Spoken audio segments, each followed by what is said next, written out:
평안하셨습니까? 송지호입니다. 오늘은 제가 존경하는 한 목사님 얘기를 해볼까 합니다. 모두 5명의 자녀 중 4명의 아이를 입양한 이 목사님에게는 역시 남다른 비전이 하나 있었습니다. 그것은 기도 중에 하나님이 보여주신 것으로 아름다운 크리스천 공동체를 세우는 것이었습니다. 그래서 그는 훌륭한 공동체를 구상하기 위해서 자녀들과 함께 세계 여러 곳을 다닐 계획을 세웠습니다.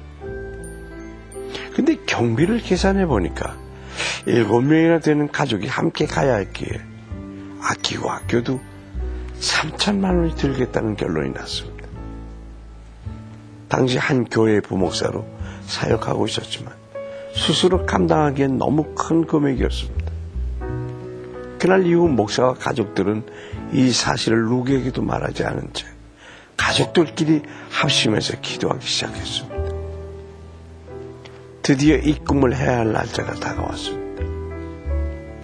그날도 간절한 기도를 드린 후에 은혜에 간 목사는 막상 벌어진 일에 할 말을 잠시 잃었습니다. 놀랍게도 계좌로 돈이 들어와 있는 것이 아닙니까?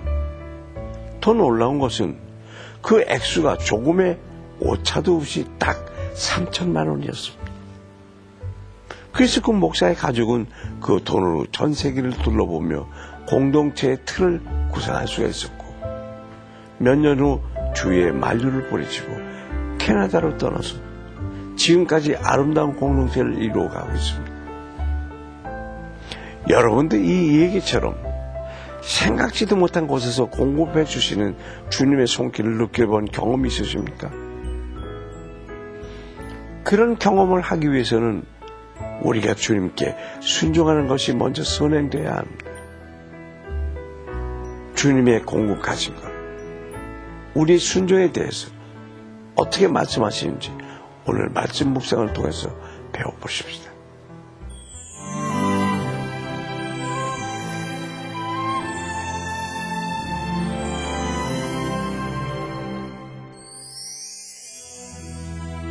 오늘 본문 말씀은 출애굽기 16장 1절에서 5절까지의 말씀입니다. 이스라엘 자손의 온 회중이 엘림에서 떠나 엘림과 시내산 사이에 있는 신광야에 이르니 애굽에서 나온 후 둘째 달 15일이라. 이스라엘 자손 온 회중이 그 광야에서 모세와 아론을 원망하여 이스라엘 자손이 그들에게 이르되 우리가 애굽 땅에서 고기 가마 곁에 앉아있던 때와 떡을 배불리 먹던 때에 여호와의 손에 죽었더라면 좋았을 것을 너희가 이 광야로 우리를 인도해내어 이 온 회중이 줄여 죽게 하는도다. 그때 여호와께서 모세에게 이르시되 보라 내가 너희를 위하여 하늘에서 양식을 비같이 내리리니 백성이 나가서 일용할 것을 날마다 거둘 것이라. 이같이 하여 그들이 내 율법을 준행하나 아니하나 내가 시험하리라. 6째 날에는 그들이 그 거둔 것을 준비할지니 날마다 거두던 것에 갑절이 되리라. 1월 15일에 출애굽한 이스라엘은 한 달 만에 신광야에 이르게 됐습니다. 한 달이라는 기간은 이스라엘 백성들이 애굽에서 제 아무리 많은 양식을 가지고 나왔다 하더라도 다 떨어질 수밖에 없는 시간입니다. 그런데 하나님은 식량이 떨어진 이스라엘 백성을 아무것도 없는 척박한 광야로 인도하셨습니다.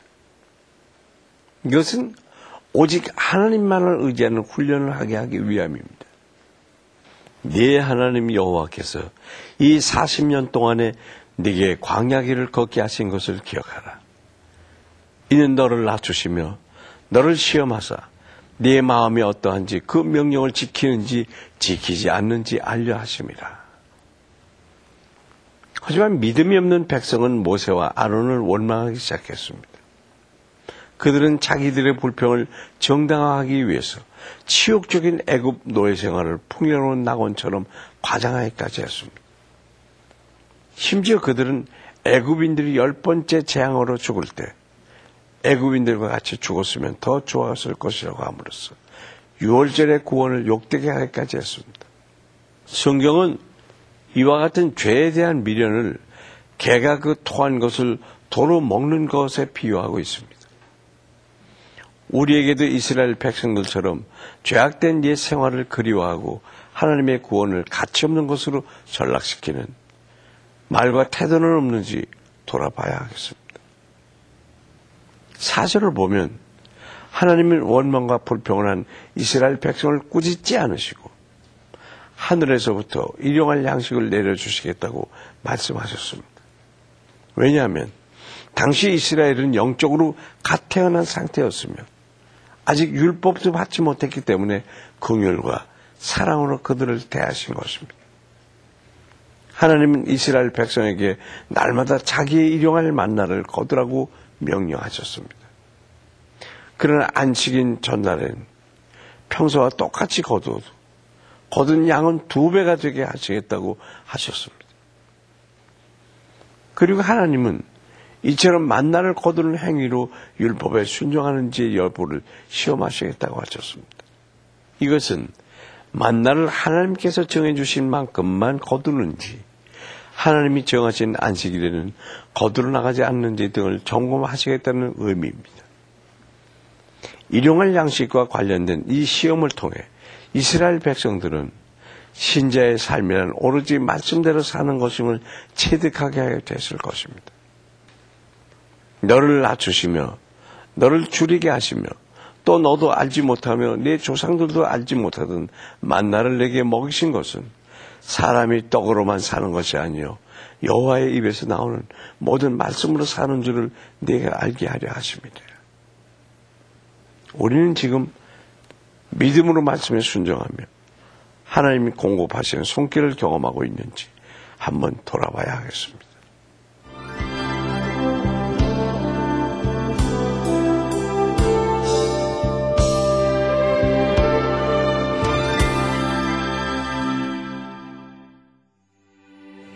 광야의 길에서 원망과 불평을 일삼은 이스라엘 백성을 만나러 먹이시고 구름 기둥과 불 기둥으로 인도하셨던 하나님 아버지, 우리를 아무런 조건 없이 자녀 삼으시고 지금도 주님의 강한 팔로 붙잡아 인도해 주시니 참으로 감사합니다. 오늘 말씀을 통해 식량도 없이 척박한 광야에서 유리하는 이스라엘 백성을 묵상해 봤습니다. 우리는 과연 앞을 내다볼 수 없는 척박한 환경 속에서도 주님만 바라보며 주님만 신뢰할 수 있는지 생각해 봅니다. 우린 어리석게도 믿음의 눈으로 주를 바라보지 못하고 항상 내 발 앞에 놓인 어려운 상황만 봅니다. 믿음을 가지고 우리를 인도하신 주님의 손길을 볼 수 있기를 원합니다. 인도하여 주시옵소서. 예수 그리스도의 이름으로 기도드립니다. 아멘.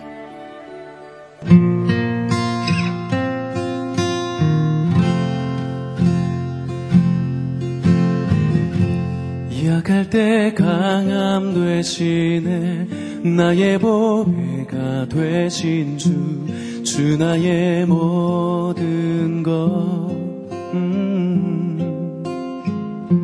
주 안에 있는 보물을 나는 포기할 수 없네 주 나의 모든 것 십자가 죄사하셨네 주님의 이름 찬양해 주 나의 모든 것 쓰러진 나를 세우고 나의 빈잔을 채우네 주 나의 모든 것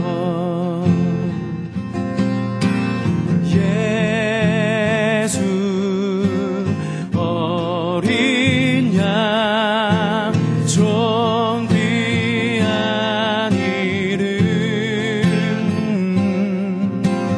예수 어린 양 종 귀한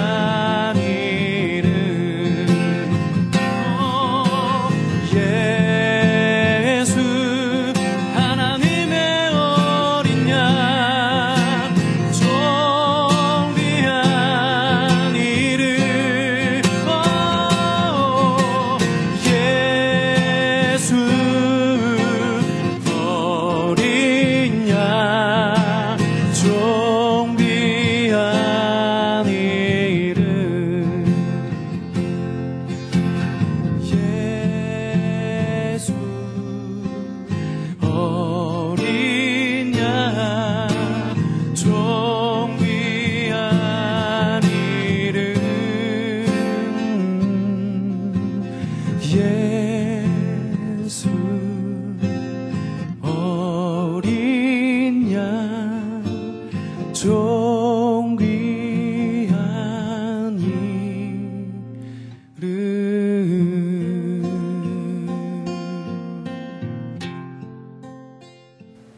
독일의 담스타트라는 곳에 슐링크라고 하는 분이 개설한 개신교 수도원이 있다고 합니다. 그는 직접 농사를 지어가며 200여 명의 친구들을 자급자족하게 했습니다. 처음에는 농약을 많이 쓰면서 농사를 지었는데 어느 날 기도를 하면서 이런 음성이 들려왔습니다. 너희들만 먹고 살려고 하느냐? 새도 먹고 벌레도 먹어야 되지 않겠느냐? 그래서 그 이후로는 아무리 어려워도 농약을 전혀 쓰지 않고 농사를 지었습니다. 벌레가 많이 끼어도 내버려두니 자연히 새들이 모여들고, 새들이 모여드니까 농사가 잘 되고 공기를 맑아지며 결과적으로 농약을 치지 않는 유기농에 성공해서 공동체 모두가 건강하게 잘 사는 수도원이 된 것입니다. 그런데 하나님은 거기에다 보너스까지 더해 주셨습니다. 그 땅은 원래 메마른 곳으로 버려둔 땅이었는데 농장 한가운데서 샘이 솟아난 것입니다. 그래서 이 샘을 기적의 샘이라고 여겨 많은 사람들이 구경할 정도가 된 것입니다. 믿음으로 순종할 때 주님께서는 주님의 방법으로 우리 삶을 기가 막히게 좋은 길로 인도해 주십니다. 그 주님의 인도하심을 느껴보고 싶지 않으십니까? 그렇다면 오늘 사소한 일에서부터 하나님을 의지하고 믿고 순종하시길 바랍니다. 송재율 큐티 동행 여기서 마치겠습니다. 감사합니다.